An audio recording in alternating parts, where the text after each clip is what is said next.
और हमें ये पता लग गया अभी कि जो इंस्ट्रक्शंस हैं शूट करने की स्पेसिफिकली इंडियन शिप्स के ऊपर, वो मुनीर की तरफ से दी गई थी। और मुनीर ईरान में बैठकर वो लाफ कर रहा था, he was laughing on the cameras. उसको मुझ में भारत सीधे निशाने पर है। भारतीय झंडे वाले जहाज पर गोलियां बरसी तो दिल्ली में हड़कंप मच गया। मेजर गौरव आर्या का यह वीडियो जिसमें वो इजराइल को अपना सगा भाई बता रहा है। मोदी सरकार को अब मेजर गौरव आर्या को सबसे आगे भेजना चाहिए। यह सिर्फ एक घटना है या भारत के खिलाफ बड़ा खतरे का संकेत? ईरान ने क्यों भारतीय जहाज पर हमला किया? क्योंकि स्टेट ऑफ हॉर्मुज़ में पाकिस्तान मौज काट रहा है। शिपिंग डेटा कैप्लर और एक मशरा भी है कि हर मुल्क पाकिस्तान थोड़ी होता है। चीजें हो रही है। जो मेजर आ रही है, इतना बड़ा चूतिया आदमी कहता है मैं इजराइल का बड़ा भाई हूं। मैं तो कहता हूं 500 बम और लेबनान को बनाओ, 50 बम और मारो। भाई चूतिया, तुम जो ऐसे नेशनल टीवी पे जाके हक देते हो, तुम्हारी वजह से ये सब दिक्कत होती है। समझ में आता है कि नहीं? और तुम्हारी बताती है कि पाकिस्तान को अमेरिका और ईरान दोनों से दोस्ती रखने का ये इनाम मिल रहा है कि जो युद्ध चल रहा है इजराइल और अमेरिका और ईरान के बीच में, आप क्यों इजराइल की चमचागिरी में खड़े हो गए? जिसके और आसिम मुनीर आईआर अपने अर्लियर डेज के टाइम से आसिम मुनीर आईआरजीसी का बड़ा क्लोज रहा है। पहले दोस्ती का नाटक, अब बना दुश्मन। ईरान को मिलेगी गद्दारी की सजा। समुद्र में उतरी भारतीय सेना, फिर गले लगाया वो पीठ पर खंजर घोंप आया है। भारत ने कभी नहीं सोचा था कि ईरान युद्ध के बीच भारत पर ऐसा वार करेगा, लेकिन कहीं ऐसा ना हो कि ईरान अमेरिका नहीं बल्कि भारत के हाथों ही अब ईरान की कुटाई हो जाए। भारतीय जहाज स्ट्रेट्स ऑफ हॉर्मुज़ में they actually fired at Indian ships. Hormuz से गुजर रहे भारतीय जहाजों पर फायरिंग, ईरान पर फूटा भारत का गुस्सा।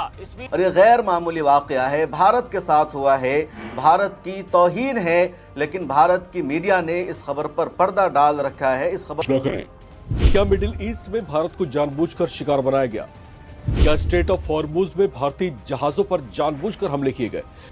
क्या भारत वॉर में जाएगा?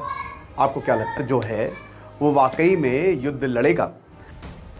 स्ट्रेट ऑफ हॉर्मुज की लड़ाई अब भारत तक बनाई है। भारतीय जहाज पर हमला किया जाता है तो क्या आपने वो शब्द सुने थे जो भारतीय कप्तान ने चीख चीख कर कहे थे कि हमें छोड़ दो, हमें छोड़ दो? आज भाई इंडिया के शिप को आने से जो ईरान का स्टेट ऑफ हॉर्मुज़ है वो रोक देता है। कहता है 2 शिप तुम्हारे जो भी शिप आने वाले उसको नहीं आने देता। भाई हमला अलग से कर देता है। यार बताओ, ये सब चीजें हो रही हैं। और हमारे यहाँ एक आर्मी का पता नहीं ऑफिसर है क्या, जो मेजर आ रही है, इतना बड़ा चूतिया आदमी कहता है मैं इजराइल का बड़ा भाई हूं। मैं तो कहता हूँ 500 बम और लेबनान को बनाओ, 50 बम और मारो। भाई चूतिया, तुम जो ऐसे नेशनल टीवी पे जाके हक देते हो, तुम्हारी वजह से ये सब दिक्कत होती है। समझ में आता है कि नहीं? और तुम्हारे जैसे चूतिया इंसान पता नहीं कैसे, मैं तो तुम्हें पता नहीं आर्मी भी थे कि नहीं थे, मुझे तो बिल्कुल भाई बहुत ज्यादा शक हो रहा है यार। जो तुम इतने बड़े चूतियों तरीके जो हकने चालू कर दिए हो यार, ये थोड़ा कम कर दो। इससे हमारे देश को दिक्कत होती है। जो तुम नेशनल टीवी पे जाके ऐसा बोलते हो। बताओ, अभी ईरान भाई बोल रहा है कि इंडिया की सिर्फ नहीं जान देंगे और सबकी सिर्फ जा रही है। ये भाई बताओ, तुम लोग की वजह से ये सब हो रहा है यार। इतना जो नफरत फैलाया करते हो, थोड़ा कम नफरत फैलाओ, थोड़ा कम चाटना चालू करो। पाकिस्तानी हूँ लेकिन इंडिया के साथ इजहार अफसोस कर रहा हूँ। इजहार अफसोस की समझ नहीं आएगी इंडियंस को, मतलब कंडोलेंस कर रहा हूँ कि आपकी सिर्फ दो शिप्स गुजर रही थी स्ट्रेट ऑफ हॉर्मुज़ से और दोनों तबाह कर दी गई। This is so sad. और एक मशरा भी है कि हर मुल्क पाकिस्तान थोड़ी होता है। पाकिस्तान थोड़ी होता है कि झंडे लहरा के 20 शिप्स गुजर आएंगे स्ट्रेट ऑफ हॉर्मुज़ से। तो इस बात का ख्याल रखें, पाकिस्तान है। हाँ, अगर मुझे लगता है 2000 शिप्स गुजर आती हैं आपकी, 2000 शिप्स, लेकिन धुरंधर मूवी में, रियल लाइफ में तो पाकिस्तान है। आप भी पाकिस्तान के झंडे लगा लें, बहुत फायदा हो जाएगा। स्टेट ऑफ हॉर्मुज़ में पाकिस्तान मौज काट रहा है। शिपिंग डेटा कैप्लर और LSEG के मुताबिक पाकिस्तानी झंडे वाला एक टैंकर यानी तेल ढोने वाला जहाज जिसका नाम शालमार है, वो UAE से क्रूड ऑयल लेकर स्ट्रेट ऑफ हॉर्मुज़ के रास्ते महफूज बाहर निकल गया। इस टैंकर पर अबू धाबी का करीब 4,40,000 बैरल कच्चा तेल लदा हुआ है। पर बताती है कि पाकिस्तान को अमेरिका और ईरान दोनों से दोस्ती रखने का ये इनाम मिल रहा है कि दोनों ताकतें उसके जहाज नहीं रोक रही हैं। जो युद्ध चल रहा है इजराइल और अमेरिका और ईरान के बीच में, आप क्यों इजराइल की चमचागिरी में खड़े हो गए? जिसके कारण से हिंदुस्तान को आज गैस का संकट भुगतना पड़ रहा है। पूरा देश लाइन में खड़ा है, गांव लाइन में खड़ा है, शहर लाइन में खड़ा है, एक एक इलाका लाइन में खड़ा है। होटल बंद हो रहे हैं मान्यवर। मोरवी के अंदर गुजरात में टाइल्स की फैक्ट्रियां बंद हो रही है मान्यवर।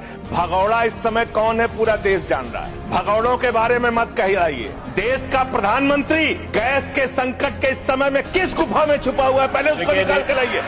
पहले उसको निकाल के लाइए। प्रधानमंत्री किस गुफा में छुपे हुए हैं? मंत्री के बारे में आप हमारे ऊपर टिप्पणी कर रहे हैं, प्रयोग नहीं करेंगे। आप हमारे ऊपर टिप्पणी कर रहे हैं इंटेलिजेंस की कि सारा कंफ्यूजन आसिम मुनीर करा रहा है। और आसिम मुनीर अपने अर्लियर डेज के टाइम से आसिम मुनीर IRGC का बड़ा क्लोज रहा है। और वो अमेरिका के इंटरेस्ट को कॉम्प्रोमाइज कर रहा है। मुनीर ईरान के खिलाफ कभी नहीं जाएगा। पाकिस्तान न्यूट्रल नहीं है, पाकिस्तान ईरान के साथ है। और दिखाने के लिए कि वो मिडिल मुस्लिम वर्ल्ड में अपना रसूख बनाने के लिए 15 F-16 और 14,000 सिपाही भेज दिए सऊदी अरेबिया, ताकि एक मुस्लिम वर्ल्ड में भी लगे कि साहब ये तो नेटो का हेड होना चाहिए। देखो, ये जितनी बातें हैं, 2-3 बातें जैसा मैंने पहले बताया वो वैसी ही चल रही हैं जो आपके भाई ने बोला था। लेकिन उसके बाद जब से मैंने ये वीडियो पहला बनाया 7 दिन बाद पहले, यार जबरदस्त कंफ्यूजन है कुछ अंदर का। चल रहे भारत के जहाजों पर ईरान का हमला, अचानक क्यों कर दी अंधाधुंध फायरिंग?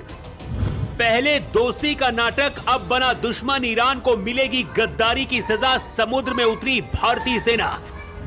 फिर लॉक हुआ हार्मोज स्ट्रेट, भारत के जहाजों पर ईरान ने क्यों किया हमला, सामने आ गई असली वजह। किसी ने सच ही कहा है कि आस्तीन के सांपों से दोस्ती का सिला पाया है, जिसे हंसकर गले लगाया वो पीठ पर खंजर घो पाया है। भारत ने कभी नहीं सोचा था कि ईरान युद्ध के बीच भारत पर ऐसा वार करेगा, लेकिन इसकी सजा अब ईरान को मिलेगी। ईरान भारत को दोस्त कहता रहा, लेकिन दोस्ती का नकाब ओढ़कर भारत को ही लहूलुहान करने की कोशिश की। हार्मोज स्ट्रेट पर भारत के 2 जहाजों को ईरान ने अपना शिकार बनाया है। जहाजों पर भारत के झंडे भी लगे थे, इसलिए ईरान ये नहीं कह सकता है कि गलती से गलती हुई। भारत के दोनों जहाजों पर ईरान की सेना ने जैसे अटैक किया, भारत की समुद्री सेना हार्मोज की तरफ निकल पड़ी। मोदी सरकार ने भी बता दिया है कि आगे क्या करना है। इस सूझबूझ की वजह से कोई बड़ा हादसा नहीं हुआ। बताया जा रहा कि एक नाविक गंभीर रूप से घायल हुआ है और जहाज को नुकसान तो हुआ है, लेकिन सुरक्षित है।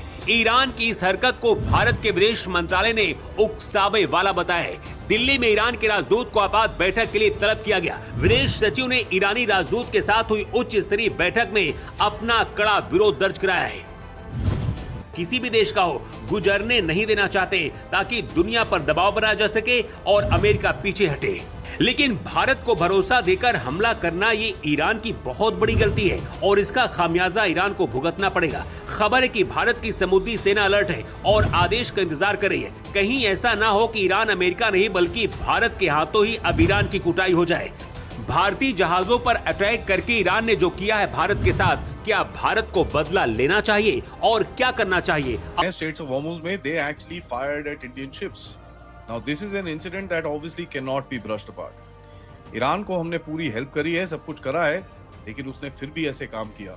इसके ऊपर मिनिस्ट्री ऑफ एक्सटर्नल अफेयर्स ने ईरान के एम्बेसडर को बुला के उसका स्क्रू टाइट तो किया, लेकिन उसका जो ये है, यहाँ पर ये थे and they turned around and they started going back up to a point. अगर उनकी आप इनकी जो रेडियो ब्रॉडकास्ट था उनका सुने, और वो बड़ा क्लियरली बोल रहा है कि साहब Sepah navy is the Iranian navy, भाई motor tanker Summer Herald here, Summer Herald, भाई you've given me clearance to go.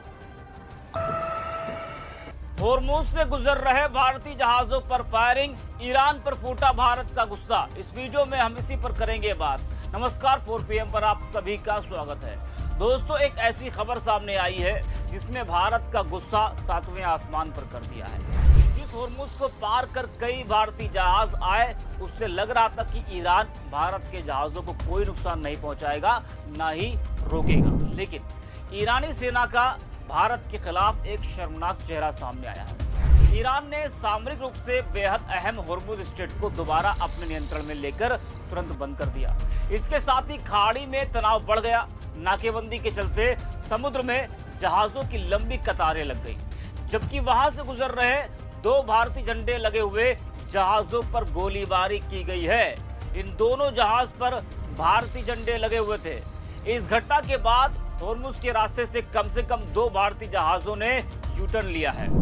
अच्छी बात यह है कि इस हमले में जहाज के किसी भी क्रू मेंबर को चोट नहीं लगी और पिछले 50 दिनों में पर्शियन गल्फ में एक ऐसा मामला सामने आया है जिसका ताल्लुक सीधे सीधे भारत से है और ये गैर मामूली वाक़या है, भारत के साथ हुआ है, भारत की तौहीन है। लेकिन भारत की मीडिया ने इस खबर पर पर्दा डाल रखा है, इस खबर को लगातार छुपाया जा रहा है, लेकिन अब पूरी सच्चाई सामने आ रही है और सवाल किया जा रहा है हुकूमत से कि आखिर भारत के जहाज़ों पर हमला कैसे हुआ। जो खबर है, जो न्यूज़ करें क्या मिडिल ईस्ट में भारत को जानबूझकर शिकार बनाया गया? क्या स्ट्रेट ऑफ हॉर्मुज में भारतीय जहाजों पर जानबूझकर हमले किए गए? क्या ये ईरान का कोई डबल गेम है, या जो लड़ाई ईरान, अमेरिका और इजराइल के बीच लड़ी जा रही थी उसमें भारत को भी घसीटने की कोई चाल है? और सबसे बड़ा सवाल, क्या भारत के जहाज अब इस टकराव के बीच फंस गए हैं? स्ट्रेट ऑफ हॉर्मुज में भारतीय तेल टैंकरों पर ईरान की IRGC नेवी के हमलों ने चौंका दिया है।